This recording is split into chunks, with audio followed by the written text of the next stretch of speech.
Merci de choisir la TV internationale, mesdames et messieurs. Bonjour et bonne fête et bienvenue à cette nouvelle émission de Midi au Caire, un programme qui vous présente tout ce qui s'est passé sur la scène égyptienne ces dernières 24 heures. On va commencer donc par les messages de vœux de la fête du sacrifice, Eid al-Adha. Le président Abdel Fattah el-Sisi a échangé des messages de vœux avec les dirigeants des pays arabes, mais aussi les dirigeants du monde musulman à l'occasion de Eid al-Adha ou la fête du sacrifice qui commencera demain. Le président al-Sisi a souhaité ses meilleurs vœux à ses homologues et au peuple musulman frère à cette occasion et sacrée qui rassemble tous les musulmans et reflète les valeurs de solidarité et vient sceller donc les relations très étroites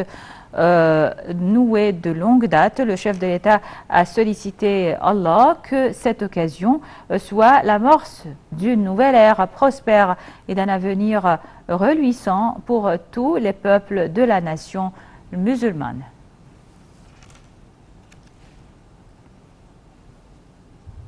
Le président Abdel Fattah el-Sisi a envoyé également un message de vœux aux Égyptiens expatriés dans les différents pays du monde, les félicitant à l'occasion de la fête du sacrifice. Dans son message, le président el-Sisi a félicité ses frères et sœurs musulmans expatriés, leur souhaitant ses meilleurs vœux à cette occasion bénie. Le chef de l'État a invoqué Dieu qu'il puisse célébrer cette occasion l'année prochaine en jouissant du bien-être et de bonnes perspectives de progression. Le président el-Sisi leur a souhaité la réussite. Il a également souhaité à l'Égypte plus de développement, du progrès et de prospérité. Dans le même contexte, le chef de l'État a reçu des messages de vœux de la part de hauts responsables de l'État qui ont exprimé leurs meilleurs vœux au président à l'occasion de la fête du sacrifice et souhaitant progrès et prospérité pour l'Égypte.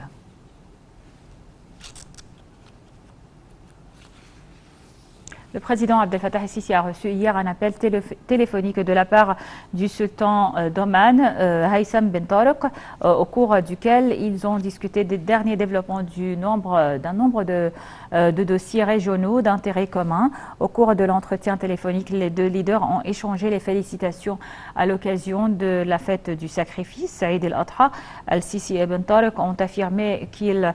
tenaient à renforcer la coopération bilatérale, notamment au niveau de l'économie et des investissements. Ils ont discuté aussi des chances d'accroître le taux d'échange commercial et des possibilités de créer de nouveaux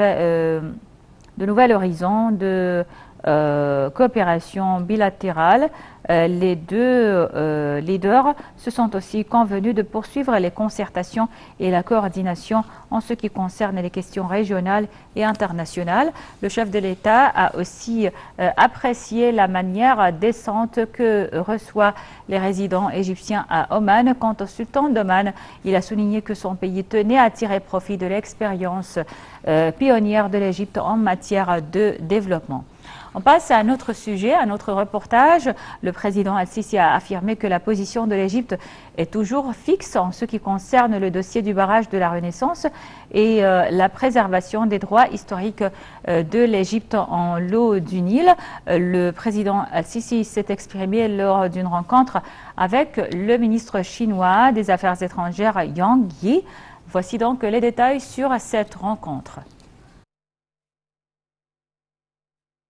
Le président Abdel Fattah el-Sisi a reçu hier le ministre des Affaires étrangères de la République populaire de Chine, M. Wang Yi, en présence du ministre des Affaires étrangères, Sameh Shoukry, et de l'ambassadeur de Chine au Caire. Le porte-parole de la présidence a déclaré que le président el-Sisi a souhaité la bienvenue aux responsables chinois en Égypte, lui demandant de transmettre ses salutations au président de la République populaire de Chine,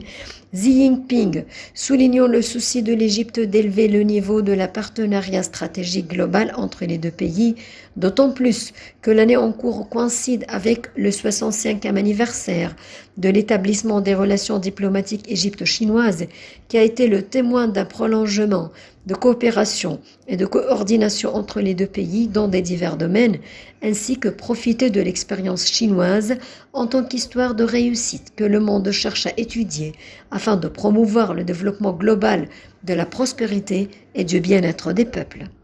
De son côté, le ministre chinois des Affaires étrangères a transmis au président Al-Sisi un message verbal du président Xi Jinping qui affirmait notamment la volonté de la Chine de continuer à développer ses relations stratégiques avec l'Égypte, notant le respect et l'appréciation de son pays pour l'Égypte et le président Al-Sisi à la lumière de son rôle central en tant que pilier de stabilité dans la région du Moyen-Orient. Il a de même signalé le soutien de la Chine à l'Égypte dans ses efforts de développement global, la lutte contre le terrorisme et la réalisation de la sécurité et de la stabilité dans la région. Dans le cadre du renforcement des relations de coopération bilatérale entre les deux pays au niveau international, le ministre chinois des Affaires étrangères a précisé l'acceptation de l'adhésion de l'Égypte en tant que partenaire de dialogue à l'Organisation de coopération de Shanghai, OCS, qui s'occupe de la coordination et de la coopération dans les domaines de la lutte contre le terrorisme et l'extrémisme, l'énergie et la science. Le porte-parole a déclaré qu'on a passé en revue les perspectives d'amélioration des aspects de la coopération bilatérale entre les deux pays, en louant la coordination qui a eu lieu au plus haut niveau depuis le déclenchement de la crise épidémique de coronavirus et conduisant à la signature de l'accord de la production conjointe du vaccin Sinovac en Égypte, ce qui maintient la stratégie nationale pour la localisation de l'industrie pharmaceutique et vaccinale en Égypte. Le Premier ministre Moustapha Madbouli a souligné que la nouvelle ville d'Al Alamein est une zone prometteuse, pleine d'opportunités d'investissement. Moustapha Madbouli a indiqué que l'État tenait à tirer profit de toutes les capacités valables sur son sol, affirmant que la nouvelle Al Alamein sera comme la nouvelle capitale administrative et que l'État tenait à y exécuter de géants projets nationaux sans précédent. Plus de détails donc sur la tournée du Premier ministre Moustapha Madbouli dans la nouvelle ville d'Al Alamein dans ce commentaire. Le Premier ministre Dr Moustapha Madbouli a inspecté hier, lors de sa tournée dans la ville d'Al Alamein, l'Université internationale d'Al Alamein. Il était accompagné du ministre de l'Enseignement supérieur et de la Recherche scientifique, Dr Khaled Abdel Ghaffar, du ministre du Logement, des Services publics et des communautés urbaines, Dr Asim El Gazzar, du président de l'Université d'Al Alamein internationale, Dr Assam El Kurdi, et du président du conseil d'administration de l'université, Dr Roujdi Zahran. Au cours de la tournée, Dr Madbouli a souligné que le soutien des dirigeants politiques a permis un essor sans précédent de l'enseignement universitaire dans toutes les régions du pays. Notons à cet égard que les universités privées sont un modèle international contemporain pour les universités de 4e génération et expliquant que les nouveaux programmes d'études dans les universités privées répondent aux besoins du marché du travail local et international. Le Premier ministre a salué les capacités de l'Université internationale d'Al Alamein et sa conclusion de partenariats internationaux avec un certain nombre de grandes universités étrangères, selon lesquelles elle permettra aux étudiants d'obtenir des doubles diplômes.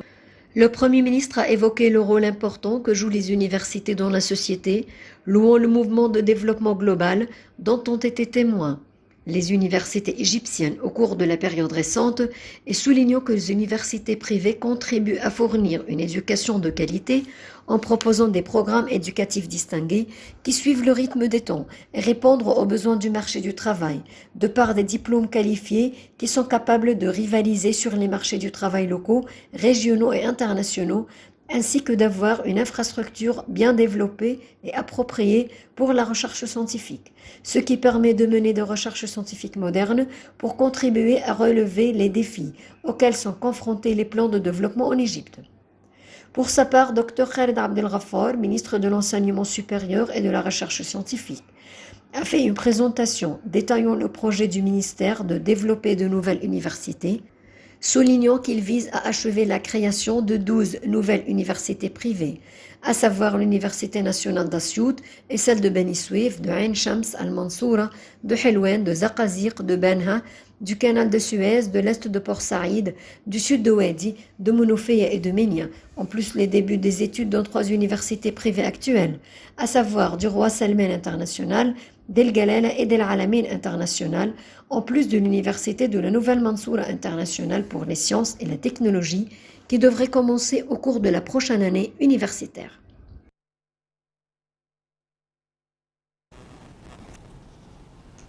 Le ministre des Ressources hydrauliques et de l'Irrigation, Mohamed Abdelghati, a souligné que le ministère a construit 6 puits souterrains aux alentours de la ville sud-soudanaise de Jouba et collaboré à l'élaboration des études de faisabilité technique et économique concernant le projet du barrage Huawei. Selon le ministre de l'Irrigation, un nombre de quais du fleuve ont été érigés par l'Égypte pour lier les villes et les villages principaux dans l'État du Sud soudanais par la voie maritime. Le ministre de l'Irrigation a aussi élaboré le projet d'assainissement du bassin de Bahr al-Ghazal qui devra favoriser des opportunités de travail pour les jeunes, améliorer les conditions de pêche et créer des zones de pisciculture. Il s'agit aussi de protéger les villages et les terrains des dangers résultant de la montée des eaux lors des inondations.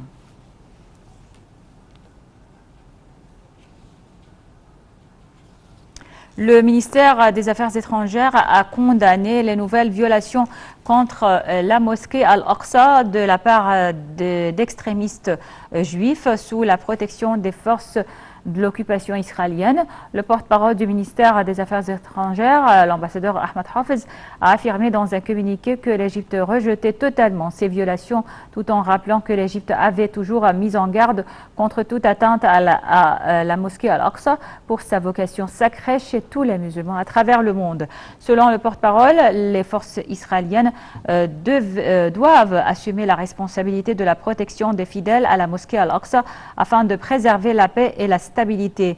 Le communiqué a également souligné l'impératif de relancer le processus de négociation se basant sur les résolutions internationales et la légitimité internationale liée à la solution des 2 États.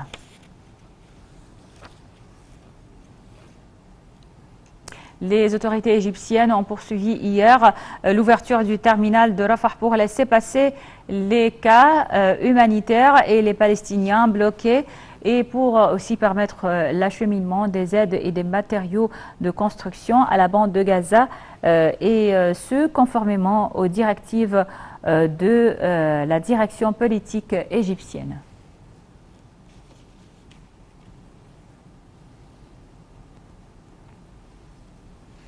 Bon voilà, donc c'était tout pour Midi au Caire. Merci pour votre attention et passez une excellente journée et une bonne fête.